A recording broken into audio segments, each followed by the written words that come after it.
ELA class, and welcome to Baking with Miss Hyrcza. Today we're going to be talking about why it is so important to follow directions.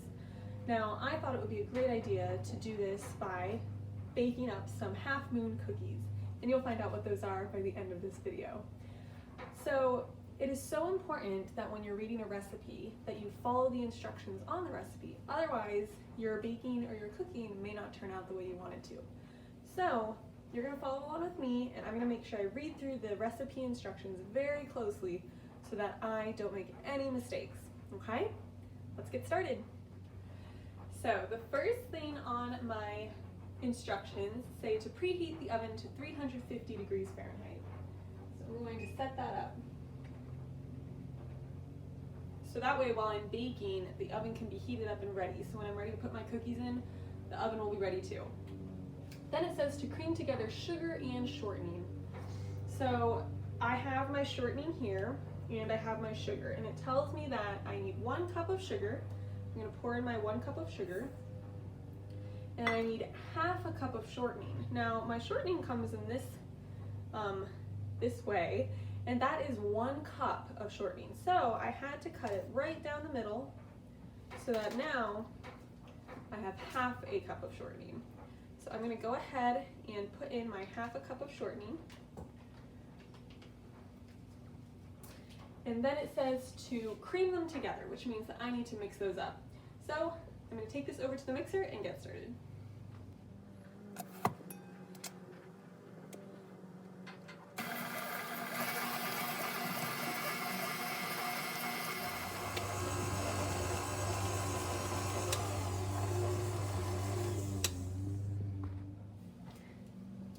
Next, my recipe tells me to add 1 teaspoon of vanilla and 1 egg and to mix it until it's combined. So let me add those in. I have my teaspoons here and my vanilla. I'm just going to do that real quick. And I'm going to crack my egg in there. Let me lift this up.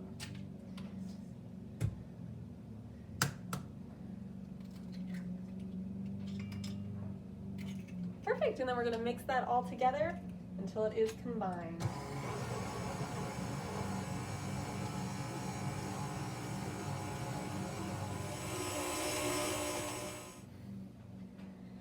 Next, my recipe tells me that I need to add 2 1/4 cups of flour, 1 teaspoon of salt, and 1 1/4 teaspoons of baking powder, as well as get 1 cup of milk and kind of alternate how much when I put those in. So I'll put some of the dry ingredients in while also incorporating the milk, okay? So let's get started on that.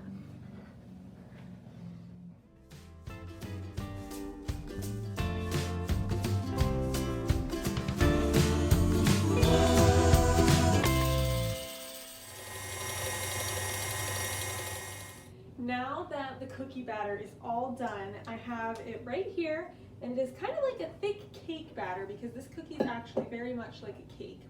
And so I sprayed my cookie sheets with some cooking oil spray, and you could also just line it with parchment paper, but I decided to go this route. And I have an ice cream scoop here, so I'm going to scoop out my cookie dough and put it onto my tray. And it will probably spread a little bit because it is not a super thick cookie, but yeah, so it's about that size. I'm going to do that on 2 of my cookie sheets. And they're supposed to be pretty big cookies, so hopefully they will turn out.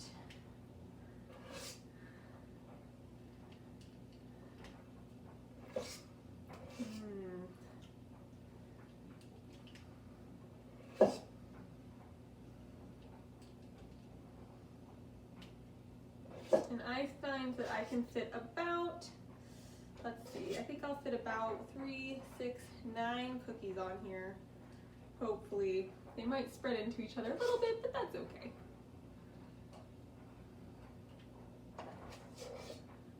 All right. So there's my first tray. And it says to shake the cookie sheet slightly to allow the batter to settle. So I'll shake it a little bit. Shake it, shake it, shake it. And then I think that it is all set. So my oven is already preheated and it's all set. It's at 350 degrees already. So I'm going to pop this right into the oven and it says it'll need about 10 to 12 minutes, and then we'll remove it from the oven. And after I put these in the oven, we'll get started on making the frosting. Yes, that's right, we have frosting on these cookies. Woohoo!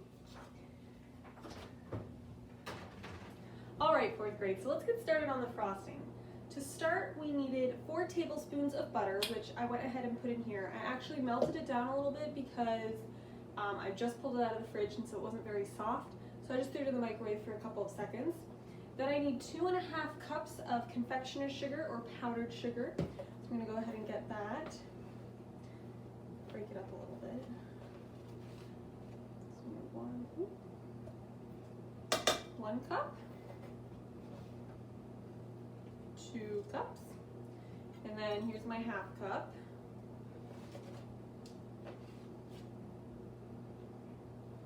Okay, and then I need 3 tablespoons of hot milk. So I'm going to go ahead and heat this milk up in the microwave. All right, so my milk is all heated up, so I'm going to go ahead and add that. And then I need a teaspoon of vanilla. So I'm going to just put a little bit of vanilla in there. And then it also says that we'll need 1 ounce of bittersweet chocolate melted, because in a half moon cookie, half of the frosting is vanilla and half of it is chocolate. So I'm going to mix this up real quick, and then we will split it in half so I can have half of it be chocolate and half vanilla. All right, let's get mixing.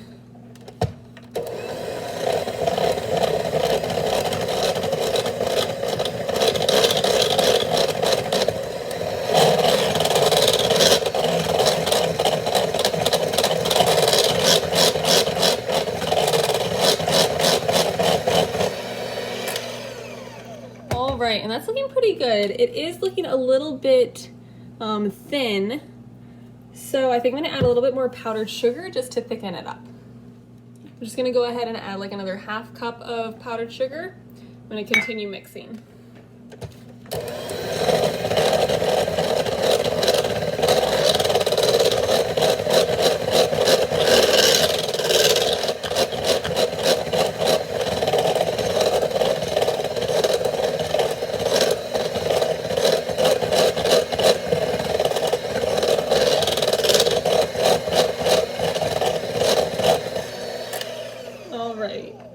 That is a much better consistency, I think. It's a lot thicker, so it's not moving around as easily.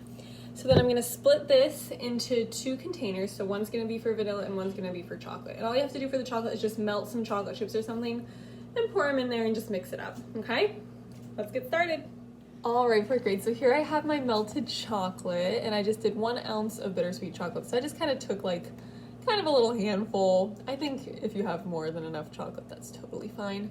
And then I'm gonna mix in half of this white vanilla frosting. All right, take like half of it. You can just kind of eyeball this part. You'll be fine. And then if you'll need more later, you can just mix in some more. So mixing up the chocolate. Oh, that looks so good. Look at that. Mmm. This looks perfect.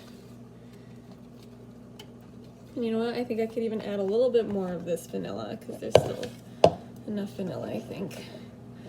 Just add a little bit more into the chocolate.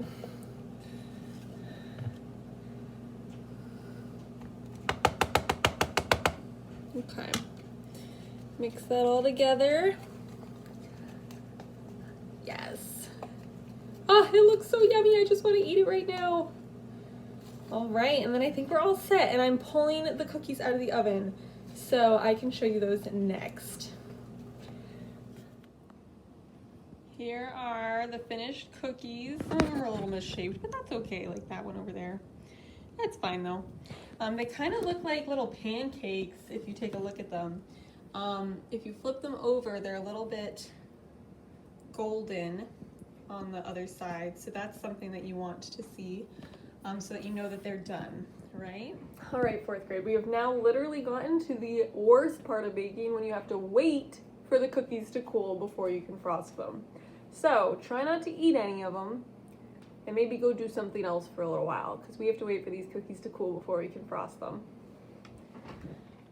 All right, 4th grade, it is the moment we've been waiting for. our half moon cookies. So the cookies are nice and cool, which is perfect. And when you take your cookie to frost it, you're not gonna frost it on the side where there's a little bump. Actually, you're gonna frost it on the side that's nice and flat, okay? And so we have our chocolate and our vanilla frosting, and I'm gonna start with the vanilla. So when we use this frosting, because these cookies are called half moon cookies, and if you've ever seen a half moon at night, you would notice that it looks like half of a circle, right? Because that's what half of a moon is, right? Half of a circle. So in our cookies, we're actually going to be frosting them half white and half brown, okay? So it'll be white, so vanilla, and then the other half is chocolate. So here's my half of vanilla, and it doesn't have to be perfect. So here's my vanilla half, and I'm gonna go ahead and do my chocolate half on the other side. Put my frosting on there.